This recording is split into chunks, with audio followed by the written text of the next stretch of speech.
Silchar news 24 এ আপনাদেরকে স্বাগতম জানাই। আজ হলো 13 সেপ্টেম্বর শনিবার। আজকের কয়েকটি বিশেষ গুরুত্বপূর্ণ খবর নিয়ে আসলাম। এর প্রথম খবরটি হলো রেশন কার্ড থাকা সকলের জন্য এসেছে একটি ভালো খবর। রেশন কার্ড থাকা দেশের প্রতিটি পরিবারের রেশন কার্ডের বিনামূল্যের চালের সঙ্গে প্রতি মাসে লাভ করিবেন 1000 করে টাকা। রেশন কার্ড থাকা প্রতিটি পরিবারের জন্য কেন্দ্রীয় সরকার থেকে নতুন একটি প্রকল্পের ঘোষণা করা হয়েছে, যার মাধ্যমে রেশন কার্ড থাকা প্রতিটি পরিবারদেরকে রেশন কার্ডের বিনামূল্যের চালের সঙ্গে 1000 করে টাকা প্রদান করা হবে। আগামী নতুন বছর থেকেই রেশন কার্ড থাকা প্রতিটি পরিবারদেরকে রেশন কার্ডের বিনামূল্যের চালের সঙ্গে 1000 করে টাকা দেওয়া হতে পারে বলে খবর এসেছে।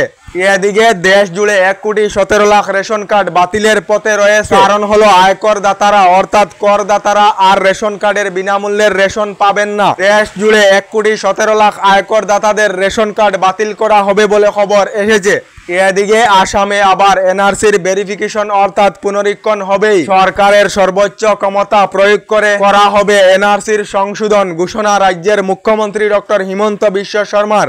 এদিকে আজ 13 সেপ্টেম্বর 2 দিনের আসাম সফরে আসবেন দেশের প্রধানমন্ত্রী নরেন্দ্র মোদী। প্রধানমন্ত্রী নরেন্দ্র মোদী আজ এবং আগামীকাল কয়েকটি কার্যসূচিতে অংশগ্রহণ করিবেন, যার ফলে আজ সমগ্র গুয়াহাটি জুড়ে বিএনএস এর অধীনে 163 ধারা জারি করা হয়েছে বলে খবর এসেছে। এদিকে রাজ্যের আবহাওয়া বিজ্ঞান কেন্দ্রের তরফ থেকে সতর্কবাণী জারি করা হয়েছে। বরাক উপত্যকার 3টি জেলা সহ রাজ্যের বিভিন্ন জেলায় আগামী 16 সেপ্টেম্বর পর্যন্ত ভারী বৃষ্টিপাতের সম্ভাবনা রয়েছে। আপনাদের এলাকাতে বৃষ্টি হচ্ছে নাকি কমেন্টে নিশ্চয়ই জানাবেন। এদিকে শিলচর আশ্রম রোডেতে গুলিকাণ্ড, পিস্তল এবং গুলি সহ 2 যুবককে আটক করেছে কাছাড় পুলিশ বলে খবর এসেছে।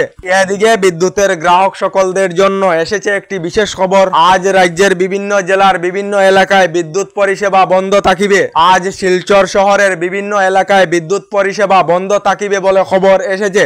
এদিকে নেপালেতে গঠন করা হয়েছে অন্তর্বর্তীকালীন সরকার। অন্তর্বর্তীকালীন সরকারের প্রধানমন্ত্রী হিসাবে শপথ গ্রহণ করেছেন সুশীলা কার্কি বলে খবর এসেছে। এদিকে শ্রম কার্ড থাকা সকলদের জন্য এসেছে একটি ভালো খবর। শ্রম কার্ড থাকা সকলেরা বয়স 60 বছর হওয়ার পর প্রতি মাসে লাভ করিবেন 3000 করে টাকা। বয়স 60 বছর হওয়ার পর প্রতি মাসে 3000 করে টাকা পেনশন লাভ করিতে হলে শ্রম কার্ডের অধীনে প্রধানমন্ত্রী মানধন যোজনাতে আবেদন করিতে হবে এবং প্রতি মাসে 60 টাকা করে জমা করিতে হবে। বয়স 60 বছর হওয়ার পর শ্রম কার্ডধারী সকলেরা প্রতি মাসে 3000 করে পেনশন লাভ করিবেন বলে জানানো হয়েছে।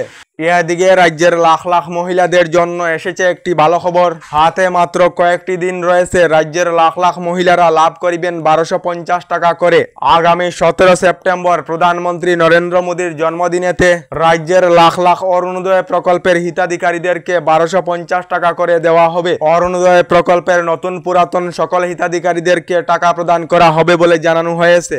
এদিকে সাংসদ গৌরব গগৈর পাকিস্তানের সঙ্গে সম্ভাব্য সম্পর্কের অনুসন্ধান জন্য রাজ্য সরকার থেকে গঠন করে দেওয়া হয়েছিল এসআইটি। এবার এসআইটির তরফ থেকে মুখ্যমন্ত্রীর হাতে প্রতিবেদন তুলে দেওয়া হয়েছে। গৌরব গগৈ বিরুদ্ধে এসআইটির প্রতিবেদন বিধানসভায় প্রকাশ করার জন্য দাবি জানিয়েছেন রাজ্য দলের সভাপতি বিধায়ক অখিল গগৈ বলে খবর এসেছে। এদিকে এখনো পর্যন্ত সরকারি গড় লাভ না করা সকলদের জন্য এসেছে একটি ভালো খবর। রাজ্যের যে সকল লোকেরা প্রধানমন্ত্রী আবাস যোজনার অধীনে সরকারি গড় লাভ করার জন্য সেলফ জিওটেকিং অথবা জীবিকা সখীর অধীনে জিওটেক করিয়েছিলেন, এই সকল লোকেরা প্রধানমন্ত্রী আবাস যোজনার তালিকায় নাম এসেছে না চেক করিতে পারিবেন বলে খবর এসেছে। কারণ হলো প্রধানমন্ত্রী আবাস যোজনার অধীনে নতুন তালিকা প্রকাশ করা হয়েছে। যে সকলেরা সরকারি গড়ের জন্য নতুন করে জিওটেক করেছিলেন, এই সকল লোকেরা পিএম আবাস যোজনার অফিসিয়াল সাইটের মাধ্যমে নিজের নাম অন্তর্ভুক্ত হয়েছে না চেক করিতে পারিবেন বলে জানানো হয়েছে। আমাদের ডেইলি খবরগুলি ভালো লাগলে আমাদের ভিডিওতে লাইক দিয়ে চ্যানেলটিকে সাবস্ক্রাইব করে নেবেন।